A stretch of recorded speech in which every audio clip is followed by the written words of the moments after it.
Nós estamos numa sequência de mensagens e estamos literalmente na reta final. Quero aproveitar e dizer que as mensagens estão sendo gravadas e sendo colocadas no YouTube, ok? Então, se ainda você não se cadastrou no canal, né, nosso, José e Adriane Silveira, no YouTube, lá as mensagens estão sendo colocadas, todas elas, né, num caráter de podcast, assim, onde tu pode ir no carro, indo para o trabalho, bota ela lá para ouvir. Tu podes em casa, antes de dormir, botar ela para ouvir. Tu podes, né, acordar e colocar elas de manhã cedo. Ou seja, tu está sempre podendo ter a oportunidade de estar com as mensagens, né? E como tu também podes compartilhar com a célula, com os irmãos que perderam a reunião por alguma razão, perderam para a chuva. Se a gente perder para a chuva, a gente vai ganhar de quem, né? Fala sério, né? Mas os que acabaram se perdendo para a chuva, tu podes encaminhar a mensagem para esses queridos irmãos que podem também estar acompanhando tudo o que Deus está liberando aqui nas mensagens. Então, dito tudo isso, nós estamos gravando e estamos numa sequência de uma série de mensagens chamado O Amor é a Resposta. Foi a resposta porque nós temos percebido que essa geração, né, e não é bem somente essa geração, Jesus já tinha dito que o amor se esfriaria. O amor iria se esfriar no mundo. E a igreja é a fonte do amor. E a igreja é o local onde Deus se manifestou com tanto amor que as pessoas ficaram tão marcadas por isso que passaram a viver na sua presença e passaram a experimentar essa dimensão de amor. Por isso nós acreditamos de todo o nosso coração que numa geração que tem o seu coração ressequido pela maldade, ressequido pela amargura, ressequido por falta de interesse das pessoas, nós acreditamos de todo o nosso coração que de fato o amor é a resposta. E quanto mais nós podermos conhecer do amor de Deus, quanto mais nós podermos amar a Deus, mais nós podemos fazer diferença nessa geração que a Bíblia fala de uma geração perversa, corrupta, porque não tem a experiência do amor de Deus. Alguém aqui já teve experiência com o amor de Deus? Deixa eu te conhecer. Porque o Senhor te encontrou. Ele mesmo diz, nós amamos porque Ele nos amou primeiro. Ele nos encontrou, Ele nos tocou, não é verdade? E nessa sequência de mensagens, o nosso texto base, se tu puderes acompanhar comigo, nosso texto base é Marcos, no capítulo 12, dos versículos 28 até o 31. Texto conhecido de todos nós, mas importante nós começarmos com ele, que hoje nós vamos inaugurar uma nova série dentro da série. Nós terminamos o amor a Deus, nós terminamos o amor de Deus, nós terminamos o amor ao próximo e hoje inauguramos uma nova série. Mas já conto qual é. Vamos ler. Estão aí? Marcos, capítulo 12, 28 ao 31, diz assim: chegando um dos escribas, tendo ouvido a discussão entre eles, vendo como Jesus lhes houvera respondido bem, perguntou-lhe: qual é o principal de todos os mandamentos? Respondeu Jesus: o principal é: ouve, ó Israel, o Senhor nosso Deus é o único Senhor. Amarás, pois, o Senhor teu Deus como? De todo o teu coração, de toda a tua alma, de todo o teu entendimento e de toda a tua força. E o segundo é: amarás o teu próximo como a ti mesmo. Não há outro mandamento maior do que estes. Deixa aqui esse texto. Por quê? Porque assim como nós aprendemos a respeito do amor a Deus, assim como nós aprendemos a respeito do amor de Deus, assim como nós aprendemos até semana passada a respeito do amor ao próximo, hoje nós vamos inaugurar o tema do amor a si mesmo. Porque aqui está dizendo que para tu amar o próximo, tu precisas amar o próximo como tu te amas. E eu quero dividir essa série que nós estamos inaugurando hoje em 3 etapas. Porque para eu amar a mim mesmo, o que tu ama, tu cuida, não? Sim ou não, querido? Tu tens um gatinho, ama ele, mas não dá comida para ele. Combina? Não, lógico que não. Tu tens um filho, ama ele, mas não dá comida para ele. Combina? Lógico que não. Porque o que tu ama, tu cuida. Certo? Então, dentro desse princípio, eu quero falar sobre 3 áreas. Hoje nós vamos falar só de uma. Mas, para eu amar a mim mesmo, eu preciso cuidar de 3 áreas em minha vida. Hoje falaremos de cuidar da minha área espiritual. Ok? Depois, semana que vem, entraremos na área emocional. Minhas emoções. E por fim, nós terminaremos com a minha área física. O meu corpo. Falaremos desses 3 aspectos. Nessa série, Amor a Si Mesmo. Quando nós estamos falando da nossa área espiritual, nós estamos falando de coisas que são muito importantes. Falo isso para irmãos, para cristãos, para pessoas que tomaram a decisão de entregar sua vida para Jesus. E quando nós entregamos nossa vida para Jesus, algo extraordinário aconteceu. O espírito interior nosso, que estava morto, foi ressuscitado, foi ativado, foi posto na tomada. Lembra dessa série? Recebeu energia de Deus e acordou para um mundo que até então ele não conhecia, que é o mundo espiritual. Que o faz se relacionar com o próprio Deus. É o mundo que o faz perceber que existe coisas mais do que ele consegue enxergar com os olhos naturais. É o mundo espiritual que nasceu quando ele nasceu de novo. Quando ele se tornou uma nova criatura. E quando eu me torno uma nova criatura, me torno responsável em cultivá-la. Eu me torno responsável em alimentá-la. Eu me torno responsável em evitar que as coisas que vão me tirar dessa sensibilidade espiritual saiam da minha vida. Eu preciso ter essa noção que ninguém vai cuidar da minha vida espiritual por mim. É lógico que o teu líder te ajuda, é lógico que o teu pastor te ajuda, é lógico que o teu bispo te ajuda, mas cuidar por ti, só tu mesmo vais poder cuidar. Porque é um alimento que tu coloca para dentro. É tu que toma a decisão de fazer. É tu que toma a opção na sua vida de priorizar isso. E aqui quero chamar a atenção e te perguntar sobre o primeiro ponto que faz com que expresse o teu amor por ti mesmo. Querido, para nós cultivarmos vida espiritual, nós precisamos ter tempo de qualidade a sós com Deus. Tempo de qualidade a sós com Deus. Como eu posso ser um homem espiritual, uma mulher espiritual, se eu não falo, não me relaciono, não dou tempo, não entrego qualidade para o meu relacionamento com Deus? E aqui eu queria te perguntar, como anda o teu relacionamento com Deus?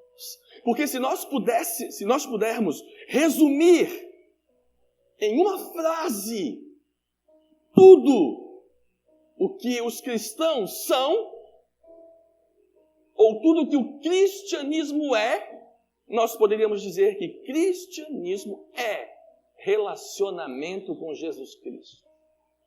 O resto é tudo consequência disso. Que eu me relaciono com Ele, eu procuro viver em santidade. Porque eu me relaciono com Ele, eu procuro fazer o bem às pessoas. Porque eu me relaciono com Ele, eu amo mais a Ele ainda. Porque tudo parte do relacionamento com Deus. E quando nós falamos de relacionamento com Deus, eu quero te chamar a atenção para a oração, quero te chamar a atenção para a leitura da palavra, eu quero te chamar a atenção para o teu tempo de adorar a Deus. Adorar a Deus. 3 coisas muito práticas, simples, mas que mudam completamente o teu dia.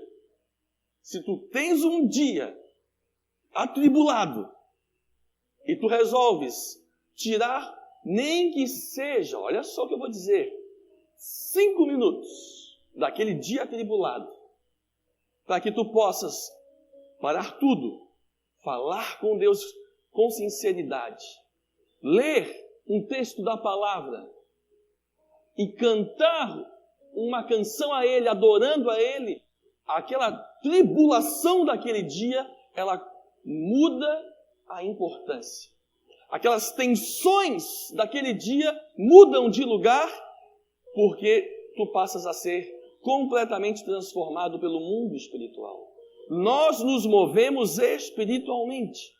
Nós nos movemos no universo espiritual, antes do que o natural. Se nós fizermos o contrário, me movo somente no mundo natural e o espiritual torço que esteja ao meu lado, nós corremos o risco de viver superficialmente e nos enganar com muitos julgamentos, porque nós perdemos a conexão com o Altíssimo. Mas se nós estamos conectados com Deus, se nós estamos ouvindo a voz de Deus, se nós estamos nos relacionando com esse Deus, quando o natural vem, tu já está preparado para lidar com ele. Tu já está pronto para enfrentar o que for, porque tu recebeu de Deus força, unção, energia, direção, proteção para enfrentar o que vier pela tua frente. Agora, se tu não cultiva isso, é que nem uma plantinha. Tem gente que é muito bom com plantinha, tem gente que é péssimo com plantinha. Por isso que a plantinha é um bom presente para alguns, mas péssimo para outros. Tem gente que se receber plantinha, ela em uma semana está morta. Está morta, ela não recebe água, ela não recebe sol, ela não recebe vento na hora certa, ela recebe tudo ao contrário. Não vou entregar. Eu conheço algumas pessoas que têm problemas sérios com plantinhas. Elas amam as plantinhas, mas não conseguem fazê-las viver. Não conseguem. Não vou entregar. Mas é como uma planta. Ou tu cultiva, alimenta, cuida dela, ou ela morre. A tua vida espiritual também é assim. Ou tu cultiva, ou tu alimenta, ou tu cuida dela, ou ela morre. E se tu perder a tua vida espiritual, Jesus morreu em vão por ti. Porque Ele só morreu para que tu tivesse vida. Ele fez uma troca, morro eu, vive eles, espiritualmente falando. Se Ele morre por nós e a gente assassina a nossa vida espiritual, Ele vai dizer assim, estão de brincadeira comigo? Aquela cruz tão pesada, aquele sacrifício todo, pro gatão, receber tudo de graça e depois matar? Não alimentar, não cuidar, não cultivar, só pode estar de brincadeira. E essa é uma dura realidade. Ou a gente alimenta a nossa vida espiritual, ou ninguém alimenta ela por nós.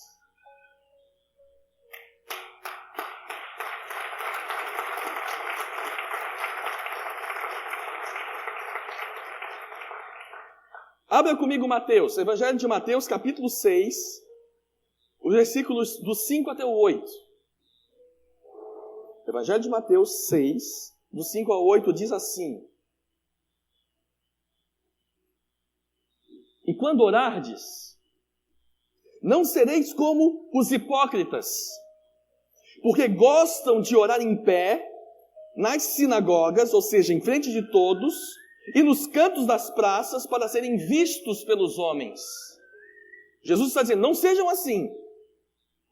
Em verdade vos digo que eles já receberam a recompensa, porque não estavam buscando necessariamente a Deus, estavam buscando o reconhecimento dos homens. Olha o texto como continua. Tu, porém, quando orares, entra onde? No teu quarto. Não seja tão legalista. Pode ser no teu carro também. Pode ser no ônibus também. Pode ser numa caminhada sozinha também. O que Jesus está querendo dizer aqui é, eu e tu, só nós dois. Sem interrupções, sem intervenções. É nós dois, isolados, a sós. Entra no teu quarto e fechada a porta, orarás a teu pai que está em secreto. E teu pai que te vê em secreto te recompensará. E orando, não useis de muitas repetições ou vãs repetições, como fazem os gentios, porque presumem que pelo muito falar serão ouvidos. Não vos assemelheis a eles, Porque Deus, o vosso Pai, sabe o que tendes necessidade, antes mesmo que tu lhe peças. Então o papo é reto, super verdadeiro e super sincero. É desse jeito. Se tu tiver muitos assuntos, então pode ser que o teu papo seja reto, super sincero e bem longo. Porque são muitos temas que tu quer conversar com Deus. Mas não é porque tu tens um assunto e faz uma oração de 3h30 nesse assunto que vai mexer com Deus. Deus não precisa disso. Deus sabe o que tu necessita. Deus sabe exatamente qual é a tua realidade. Então, abre o coração, rasga o coração com Deus. Seja sincero, verdadeiro. Mas não abandone um tempo de qualidade com Ele. Amém, querido? Não abandone a tua leitura da palavra. Não abandone. Se tu for uma pessoa muito indisciplinada, tente construir uma rotina no início do teu dia para que tu tenhas a leitura da palavra. Tente colocar um devocional pessoal diário, onde tu possas ler a palavra, ter uma música para que tu possas adorar a Deus. Compreende? E ali, naquele tempinho que seja, isso te renova, isso te fortalece, isso te prepara, e isso, queridos, te protege.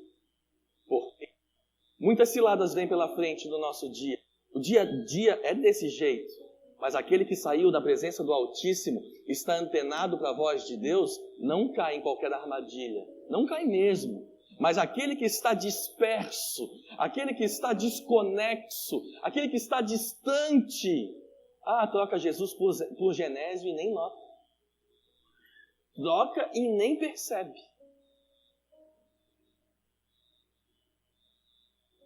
Por isso, amados, amar a si mesmo envolve amar sua vida espiritual. Envolve amar sua vida espiritual. Outro ponto que eu quero te chamar a atenção sobre amar a si mesmo é que quem ama a si mesmo cuida da sua vida espiritual, cuida de si mesmo, ao ponto de não deixar de congregar, não deixar de estar reunido como igreja. E a Bíblia fala isso lá em Hebreus.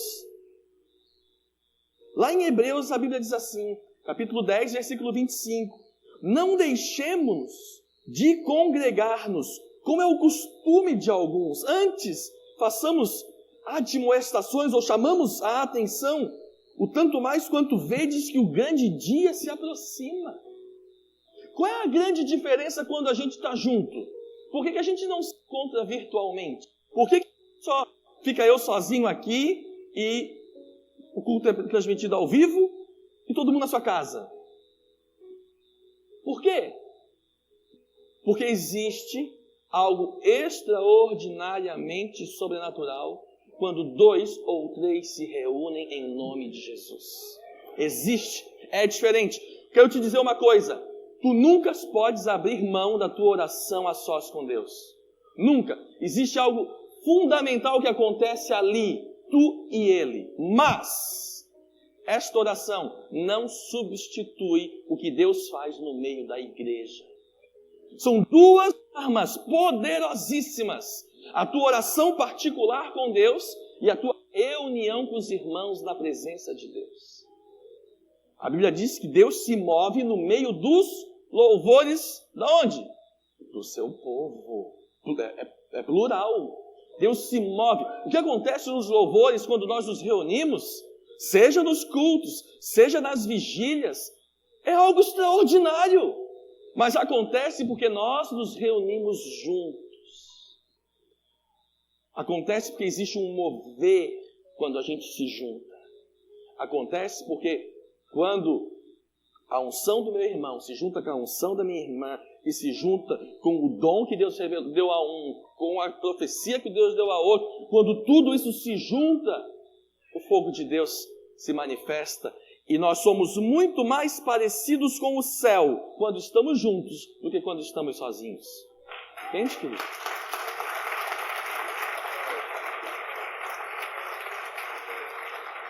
Então não deixa de congregar, não deixa, e eu sei que tu não deixou, que nem uma chuva torrencial te pare. Não deixa. Não deixa que nada te impeça de estar junto. E somente aqueles que já ficaram um tempo longe sabem do valor que é estar junto. Somente esses. A gente muitas vezes só sente falta quando perde. É uma pena, né? Mas é verdade. Isso é para tudo. Entes queridos é assim, trabalho é assim e a igreja também é assim. Às vezes a gente só sente falta quando a gente perde. Mas que não seja assim sobre vocês, em nome de Jesus. Porque não precisa perder para sentir falta. Pelo contrário, saiba do valor e valorize como algo muito precioso. A reunião da comunidade da qual Deus te plantou. Deus te plantou num lugar para que tu ali cresças, se fortaleças e frutifique. Querido, valorize por tudo este lugar, que é um lugar que não somente te ama, mas um lugar também onde tu é usado por Deus para abençoar outras pessoas. Por isso, quando nós deixamos de congregar, não é somente eu que perco, é a igreja que perde. Porque eu, quando venho, eu somo na unção, no toque, na revelação, na presença de Deus que aqui acontece. Quando um de vocês não vem a uma reunião, aquela reunião está perdendo. Não é só vocês que perdem, a reunião perde também, porque existem dons, habilidades, unção e talentos distribuídos neste lugar, que quando somados, é aquilo que eu disse, nós nos parecemos mais perto do céu. Enquanto nós estamos cada um no mundo individual, nós andamos de outra forma. Não é que nós vamos negligenciar a intimidade individual com Deus. Pelo contrário, acabamos de exaltá-la. Mas nós não podemos abandonar o que Deus faz quando o povo de Deus se reúne. Quando o povo de Deus se reúne, existe um mover sobrenatural naquele lugar. A unção flui diferente. É algo que tu precisas tanto quanto naquele momento que tu estás sozinho com Deus. Nem que... Então, isso envolve tu cuidar de si mesmo, da tua vida espiritual. Veja esse texto, Hebreus capítulo 10, versículos do 19 ao 23. Olha a importância de tu cuidar da tua vida espiritual. Olha a importância de tu ter um relacionamento verdadeiro, sincero, real com Jesus. Olha esse texto. Tendo, pois, irmãos, intrepidez ou ousadia ou coragem, tá? Para entrar no Santo dos Santos, pelo sangue de Jesus, pelo novo e vivo caminho que Ele nos consagrou pelo véu, isto é, pela sua carne, e tendo grande sacerdote sobre a casa de Deus, agora ele começa, aproximemo-nos de que jeito? Com sincero coração, em plena certeza de fé, tendo o coração purificado da má consciência e lavado o corpo com água pura, guardemos firme a confissão da esperança sem vacilar, pois quem fez a promessa é fiel.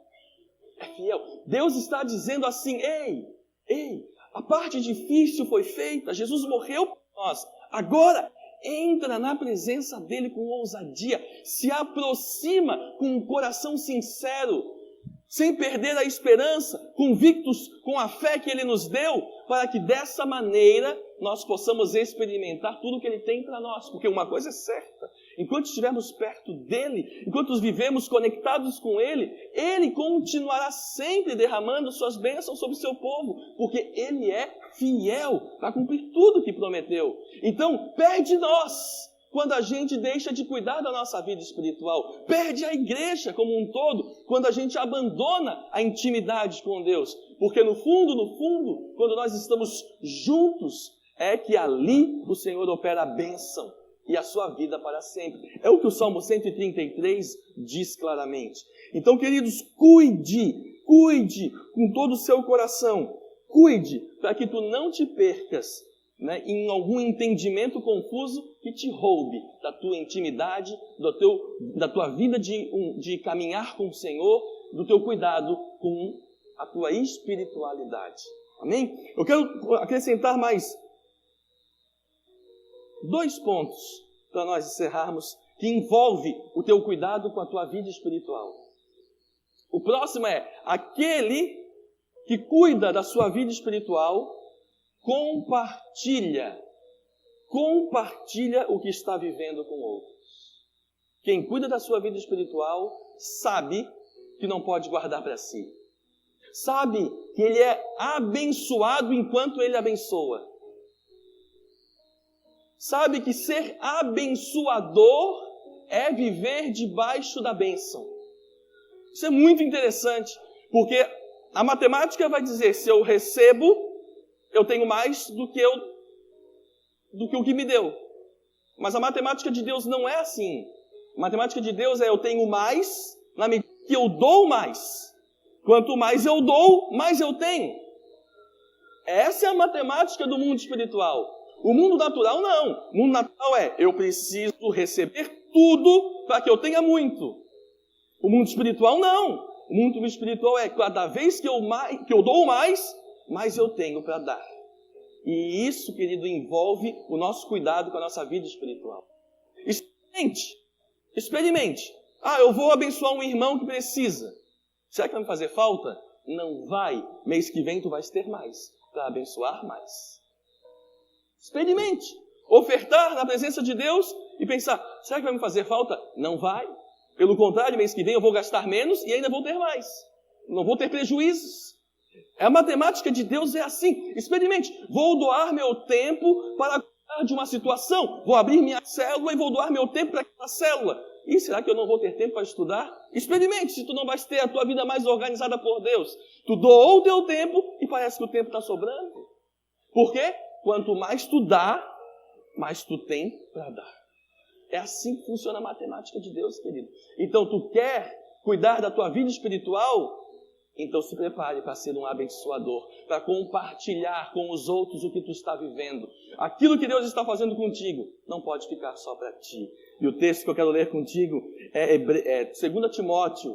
2 Timóteo, no capítulo 2, versículo 2, o apóstolo Paulo diz a seu discípulo assim: e o que da minha parte ouvistes através de muitas testemunhas, isso transmite a homens fiéis e idôneos, para que eles possam também transmitir a outros.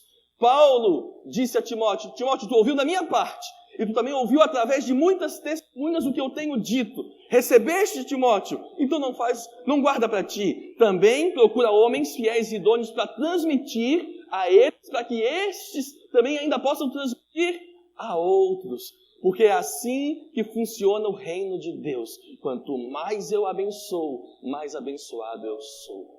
Amém, querido? Glória a Deus, querido. Glória a Deus. Que a gente possa fazer isso se tornar real, prática nas nossas vidas. Meu último ponto, que envolve o cuidado com a nossa vida espiritual, é que aquele que cuida da sua vida espiritual, tudo o que ele faz é com fé. Tudo o que ele faz é com fé. Ele ouve com fé. Ele age sob o filtro da fé. E eu queria te fazer uma pergunta sobre isso. Se tu puderes dar uma nota para a tua fé de 0 a 10, que nota tu darias hoje? Hoje, neste exato momento. Porque a fé, ela não é estática. A fé, ela é dinâmica. Tem dia que tu está pronto para mandar a montanha mudar de lugar. Não é? Hoje a montanha vai sair. Eu estou pronta. E tem dia que nem a dor de cabeça tu tem coragem de orar. Não é? A fé, ela não é estática. Ela é dinâmica. Hoje, que nota tu darias para a tua fé? Agora tu já deve ter dado. Todo mundo já deu sua nota para si mesmo? Tu que deu nota abaixo de 6. Tu que deu nota abaixo de 6. Eu queria que tu perguntasse a ti mesmo o que tu precisas fazer para aumentar tua fé. Porque esse era um problema crônico dos discípulos de Jesus, né? Todas as vezes que Jesus deu um pega neles, foi porque faltou fé. Lembra? Até quando eu vou estar com vocês, homens de pequena fé? Quanto tempo eu ainda tenho que suportar essa incredulidade de vocês? A frase, homens de pequena fé, ficou clássica para Jesus. Não é? Isso incomodava muito ele. E ele mesmo diz na sua palavra que a fé vem pelo ouvir e ouvir e ouvir da palavra. Agora, e se eu ouço com incredulidade? Por isso que eu falei que tudo o que nós fazemos devemos ouvir com fé. Nós estamos aqui reunidos e eu estou falando para tu botar a tua vida espiritual cada vez mais aprofundada com Deus, porque isso faz parte do amor a si mesmo, de cuidar de si mesmo. Mas, vamos supor que um esteja ouvindo aqui e esteja dizendo para si mesmo: não vou orar não. Se eu for orar muito, eu não vou ter tempo para fazer as minhas coisas. Ah, não vou me entregar, não. Já me entreguei e ninguém nem valorizou. Isso não é ouvir com fé. Isso é ouvir com dúvida. E onde tem um ouvido com dúvida, não tem produção de milagres ali. Porque vocês concordam que milagres e dúvida não andam juntos? Milagres andam juntos da fé, do ambiente que é gerado pela fé. Enquanto que olha o contrário, se eu estou falando aqui e disse, querido, quanto mais tu te entregar, mais Deus te dá. E aí tem alguém aqui que ouviu com fé e decidiu, vou praticar isso.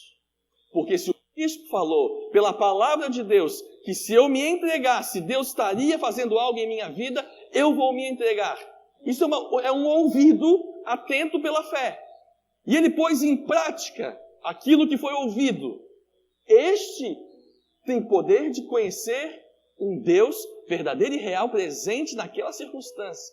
Enquanto que o outro que ficou assim, veja bem, não sei se é bem assim. Este homem vai experimentar o milagre? Este homem vai ter uma transformação em sua vida com esse pensamento? Também não, porque sem fé é impossível agradar a Deus. É impossível tocar no coração de Deus sem a fé. Por isso, o homem de Deus, ele ouve com fé. Primeira coisa que tem que ser tocado por Deus são os nossos ouvidos, porque a fé vem pelo ouvir. Ouvir o quê? Da palavra. Então eu preciso aprender, quando eu vier ao culto e tiver uma palavra, Senhor, alinhe os meus ouvidos para que eu ouça com fé, porque eu preciso que a minha fé cresça. A pergunta é básica e é óbvia, e a resposta também. Queridos, quantos gostariam de ter mais fé? Hã? Só eu? Só eu não. Quantos gostariam de ter mais fé? Todo mundo gostaria de ter mais fé. Porém, como eu posso ter minha fé em crescimento se eu não confronto os agentes destruidores do crescimento da minha fé? É como que Deus te dá a oportunidade da tua fé crescer, mas tu coloca bombas que vão destruir a base daquele crescimento. Aí a bola vem quicando. Faz o gol, querido.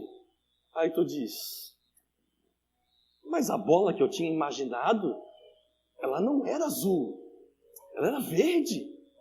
Não vou chutar não, essa bola é verde. Meu Deus, a bola passou por ti, tu discutiu se a bola era azul ou verde. Sério, perdeu a chance do gol. Resolveu debater o quê? Ah, mas e agora? E agora está a oportunidade de tu crescer no teu trabalho. E de repente alguém te oferece uma proposta. E tu olha e tu diz, Senhor, é isso que eu esperava.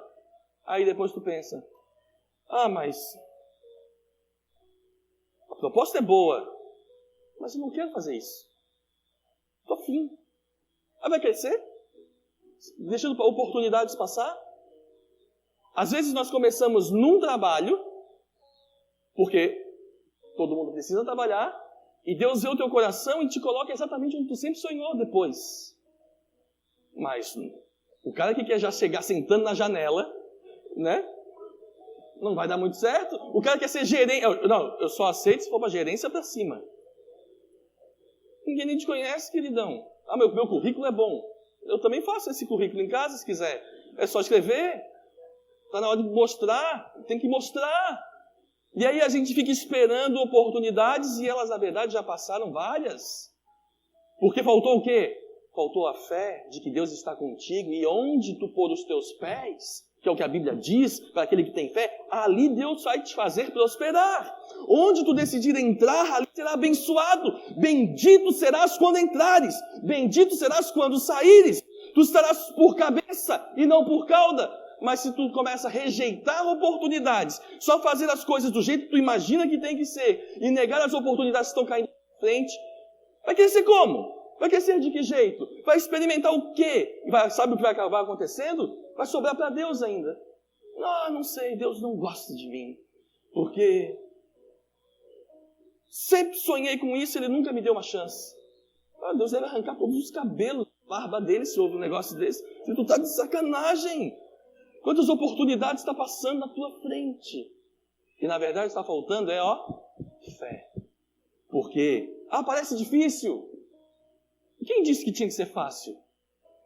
O que eu sei é que com o meu Deus eu salto muralhas. Com o meu Deus eu enfrento exércitos. Com o meu Deus eu sou mais do que vencedor. Se é fácil, se é difícil, não importa, porque eu não estou mais sozinho, eu estou com o meu Deus. Então eu enfrento, eu encaro de frente, porque a minha vida é regada pela fé. Entende que então eu tenho que ouvir com fé, agir com fé. Quer cuidar de ti mesmo? Quer cuidar da tua vida espiritual? Então não boicota, não te boicota, não destrói os projetos que Deus está colocando em tua frente. Não diminui o que Deus está te entregando, porque se Deus te entregou, é muito grande, é muito importante, porque é Deus que está te entregando. A gente tem a tendência de desvalorizar porque se acha muito importante. Muito importante, querido, é Deus. Nós não somos ninguém sem Ele. Por isso o que Ele nos entregar tem que ser recebido com alegria, com graças, com gratidão e fazer o melhor para Ele. Porque Ele fez tudo por nós. Cuidou de nós como ninguém. Está me entendendo? Então nós temos que pensar e refletir. Porque se eu amo a mim mesmo, eu tenho que parar de questionar os planos de Deus para mim. Se eu amo a mim mesmo, eu me rendo, eu me entrego. E digo com fé, porque só tem fé, só tem confiança em Deus quem tem fé. Diz, Senhor, os teus planos são maiores que os meus. Os teus sonhos são maiores que os meus. Os teus pensamentos são maiores que os meus. Eu vou parar de insistir, de bater de frente contigo para viver o que tu tens para mim. Vou parar de dizer, Senhor, me abençoa. Vou começar a pedir, Senhor, onde é que tu queres que eu vá? Porque eu sei que na tua vontade a bênção já está junto comigo. E vou viver com fé até perseguir o alvo e atingir aquilo que tu queres que eu viva. Assim, desse jeito, tu cuidas de ti mesmo. Tu cuidas da tua fé. Porque se nós não vivermos desse jeito, se nós não nos portarmos desse jeito, se nós nos boicotarmos o tempo inteiro, se nós duvidarmos o tempo inteiro, questionarmos o tempo inteiro, nós seremos, sabe quem? Muito parecidos com os mal-humorados, com os resmungões lá do tempo do Egito, que ficaram no deserto e morreram no deserto, porque estouraram a paciência de Deus, porque tudo que Deus fazia por eles não era suficiente, tudo que Deus fazia para eles não bastava, eles queriam mais, sempre mais, e morreram insatisfeitos e ficaram eternamente insatisfeitos depois naquele deserto. Nós não podemos ser como eles. Nós temos que viver pela fé, ser gratos a Deus, satisfeitos com Deus e assim, cuidando da nossa espiritualidade, cuidando da nossa intimidade com Deus, cuidando do nosso tempo na congregação, cuidando da nossa vida em compartilhar o amor de Deus com os outros e alimentando a nossa fé constantemente. Assim, eu estarei mostrando que eu zelo por minha vida, porque, querido, ninguém vai zelar por ti. Ninguém vai cuidar de ti mais do que tu mesmo. Ninguém pode fazer por ti o que tu não queres que seja feito. Não dá. E digo mais, nem Deus consegue. Deus queria salvar todos, deseja salvar todos, mas alguns não querem. Alguns não querem. Deus quer te salvar. Deus quer te tocar. Deus quer fazer a sua vontade em sua vida. Mas eu quero terminar te fazendo a seguinte pergunta. Até onde Deus pode ir contigo? Até onde Ele pode tocar? Em que área pode mexer? Tu responder, nessa, tu estás completamente errado. Que a resposta deveria ser, em todas. Em todas. Deus pode fazer o que Ele quiser com a minha vida. Essa era a resposta que tinha que ser dada. Porque se tu põe limites para o agir de Deus, vais reclamar depois que tu não vives a vida que sempre sonhou. A vida que tu sempre sonhou, talvez tu não saiba, está no centro da vontade de Deus. Ali tem plenitude, ali tem paz, ali tem alegria verdadeira, ali tem provisão para cada coisa que tu precisas em tua vida. Amém, querido?